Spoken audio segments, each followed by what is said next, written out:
እንግዲህ ተመልካቾቼ ዛሬ ይዤላችሁ የመጣሁት የጥንቃቄ መልእክት ነው ማለት ነው። በተለይ ህፃናትና አሮጊት የምትይዙ ላይ ብዙዎቻችሁ በገዛ እጃችሁ ማይሆን ላይ እየደረሳችሁ ነው። እንዲሁም ደግሞ ሁለት ሆናችሁ የምትሰሩ ደግሞ ምን ያህል ትተዋወቃላችሁ? ጥንቃቄ ሆናችኋል። ሰላም ሰላም፣ እንዴት ናችሁ? ደህና ናችሁ ወይ? እግዚአብሔር ይመስገን እኔ በጣም ደህና ነኝ። እንግዲህ ይሄንን ቪዲዮ ከመጀመራችሁ በፊት ባካችሁ ላይክ፣ ሼር እያደረጋችሁ ለሌሎቹም አጋሩልኝ። እንግዲህ ከርዕሱ ላይ እንዳያችሁት ማለት ነው። በተለይ ህፃናት የምትይዙ በተለይ ደግሞ እንደዚህ ከዊልቸር የማይነሱ ኦቲዝም የሆኑ ደግሞ በተለይ እንደዚህ ከዊልቸር መንቀሳቀስ የማይችሉ አደራ ያለባችሁ እናንተ ፈጣሪንም ልትፈሩና በጥንቃቄ ልጆቹን መያዝ ያለባችሁ ይመስለኛል። ምክንያቱም እቺ እህታችን የደረሰባት ነገር እጅግ በጓደኛዋ ልጅቷ ያደረገችው በእርግጥ አግባብ ነው እያልኩ አይደለም። በእርግጥ ግን አጠገብ ባለ ሰው አብሮ በሚሰራ ሰው አብሮ በሚበላ በሚጠጣ ሰው መገፋት በተለይ ደግሞ ስደት ላይ እጅግ ያሳዝናል። ለምን ብትነጋገሩ ታይ ብትላት የሆነ ነገር መልእክት ብትሰጣት እዚህ ባላደረሰቻት ማለት ነው። አንዳንዴ የሩቅ ጠላት ሰውን አጠቃም ትጠነቀቀዋለህ። አጠገብህ ያለውን ግን ልትጠብቀው አይችልም። ፈጣሪ ጠብቀህ እንደሚባለው ነገር ነው። እንግዲህ እዚች እህታችን ላይ የደረሰው እኔ በዚህ ቅጽበት በዚህ ፍጥነት አይዶን ነው አላቀም። እኔ የዚህን ሀል ክፋት በተለይ ሁለት ሆኖ አንድ ቤት እየሰሩ ከአንድ ቤት እየበሉ ከአንድ ቤት እየጠጡ ከጀርባ መወጋት በጣም ያሳዝናል። በእርግጥ ልጅቷም ያደረገችው ጥሩ አይደለም። ነገር ግን ብትነግራት ብታስጠነቅቃት ፈርታ ትተዋለች የሚል እምነት አለኝና ብዙዎቹ አይተውታል። ይሄን ቪዲዮ የሰርተውበታል። ብዙዎቹንም ያስቆጣ ነገር ነው ማለት ነው። ምን ልላችሁ ፈልጌ ነው ውድ የሀገሬ ልጆች፣ እቺ ልጅቷን ዊልቸር ላይ የምትይዘው ልጅቷ መንቀሳቀስ አትችልም። ዊልቸር ላይ ነው እዛው ከዛው ገለባበጠው ማለት ነው። በነገራችን ላይ እንዲህ ያለ ቤት ያላችሁ ልጆች እማትችሉ ከሆነ ከአቅም በላይ ከሆነባችሁ ልጅቷን ማንሳት መቀያየር የማትችሉ ከሆነ ትታችሁ ውጡ። ይሄ ይሻላችኋል። ምርጫችሁ ማድረግ አለባችሁ ብዬ አስባለሁ። እና እቺ ልጅ ምንድነው ትይዛለች። ልጅቷ እሪ ብላ ስታለቅስ ብድግ ብላ ነው እንግዲህ ጧርግታ የመታቻት። በዛ ቅጽበት ግን አብራት ያለች የምትሰራው ልጅ ካሜራ አንስታ ነው የቀዳቻት። ካሜራ አንስታ በዛም አላበቃችም ቀርታ ለማዳሟ ነው ያሳያቻት። ማዳሞች ደግሞ በልጅ አይደራደሩም፣ ቀልድ አያውቁም። ለሴትዮዋም ልጅቷን እንግዲህ ምን እንደሚደርስባት ምን እንደሚያደርግባት መገመት አቅታችሁ እቺ ልጅ እንግዲህ በዛም ሳታበቃ ለማዳሟ አሳየች። ማዳሟ ጭራሽ በማህበራዊ ሚዲያ ላይም ለቀቀችው ማለት ነው።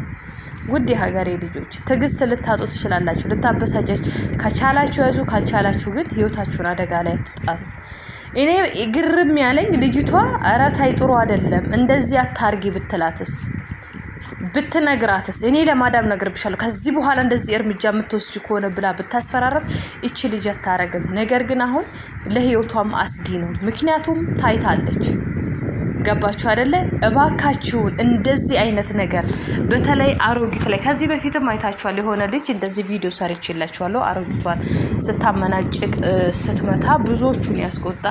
አንደኛ ነገር ፈጣሪ ልንፈራ ይገባል። አንድ ሰው አምኖ ገንዘብ በወር እስከከፈለን ድረስ ያንን ነገር በእምነት ታግሰን መጠበቅ ነው ያለብን።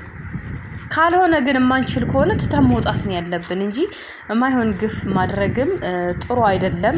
ፈጣሪም እኛ ቀና ስናደርግ ነው ነገሮችን በቀና የሚቀናንም ብንወጣም መልካም ስራ የምናገኘው ሳንበድል እዛ ቤት ግፍ ሳንሰራ ከወጣን ብቻና ብቻ ነው። ስለዚህ አሁን ለምሳሌ የማይነሱ ብዙ ጊዜ እዛው እንክብካቤ ይፈልጋሉ ምናምን አሮጊቶችም ከሆኑ በተለይ አንድ የራሴ ጓደኛ ይቀርብ ልንገራችሁ ሪያል ላይ ነው የምትኖረውና አሮጊት ቤት አጋጣሚ ደርሷት አሮጊቷ እዚህ ጋር ሲትሏት እሷ አስፋልት ነው የምትታየው። ትንሽ የአይምሮ ጤና አለባት ማለት ነው። ልጅቷ ግን 2 ወርና 3 ወር ከቆየች በኋላ አሰናብቱኝ ብላ ነው በሰላም ይወጣችሁ። እንደዚህ ማድረግ ትችላላችሁ። ያ ነገር የማትችሉት ከሆነ ውጡ እንጂ አላግባብ የሚሆን ነገር የሰው ልጅ ላይ በእናንተ ላይ እንዲሆን የማትፈልጉትን ነገር አታደርጉ። ምክንያቱም አሁን ላይ ካሜራም ሊይዛችሁ ይችላል። የትም አታመልጡ። ካሜራ ደግሞ እንደውም ሲኖር ለደህንነታችሁ ጥሩ ነው እንጂ እናንተ ካሜራው ላይ እንደዚህ አይነት ነገር አጸያፊ ማድረግ የለባችሁም። እና እቺ ግን በራሷ ጓደኛ በራሷ አብራ በመሰራው ነው ጉድ የሆነችው ማለት ነውና በዛው ቅጽበት እንዲያርግታ ልጅቷ ቃርጻት ልክ እንዲህ ስትመልስ በዛችው ነው ለማዳሙ አሳየ። ከዛ በኋላ እንግዲህ የሚመጣብንን መዘዝና ጣጣ መቋቋም ሊያቀታ ስለምንችል ውድ ሀገሬ ልጆች ታግሳችሁ የእርምጃችሁን ወደ ሌላ ወደ ኤምባሲ ወደ ላይ ነገር ማድረግ እንጂ ከበዘበ የሰው ልጅም አትምቱ። እንዲህ ያለ ነገርም ከአግባብ ውጪ አታደርጉ። ፈጣሪ መፍራት አለባችሁ። አደራችሁን በትክክል ከተወጣችሁ የሆነ ነገር እንኳን ብትገፉ መድኃኒዓለም ያግዛችኋል ብዬ አስባለሁ። ምክንያቱም ሁላችንም የመጣነው ለስራ ነው። ሌላ አላማ ምንም የለንም። ስለዚህ ይሄንን በጥንቃቄ ይጠቅማችኋል በሚለው የጥንቃቄ ቪዲዮ አመጣሁት። ህፃናት ላይ በተለይ መሰሩ ልጆች ትኩረታችሁን እዛችሁ ህፃን ላይ ያደርጉ። የማይሆን ነገር ሊወድቁ ይችላሉ ምን ይችላሉና በእናንተ ምክንያት እንዳይሆንባችሁ አደራችሁን በመትችሉ ትኩረታችሁን ወደ ስራችሁ አድርጋችሁ ስሩ። እቺ እህታችን እንግዲህ ከዚህ በኋላ ምን ይደርስባታል ብዬ አልነግራችሁም። ለሁላችሁም መገመት ያቅታችሁ። ነገር ግን በራሷ አብራት በመሰራ ጓደኛዋ መጋለጧ ነው እኔ ገረመኝ። ልጅቷ ልክ አይደለችም ማድረጓ። ነገር ግን ታይ ብትላትስ እና በጣም ነው የሚያሳዝነው። ማን አሳልፎ እንደሚሰጣችሁ ስለማታቁም ትክክለኛ ማንነታችሁን ስራ ላይ አድርጉ። ውድ የሀገሬ ልጆች ስለምትከታተሉኝ አመሰግናለሁ። ሰብስክራይብ እያደረጋችሁ አበረታቱኝ።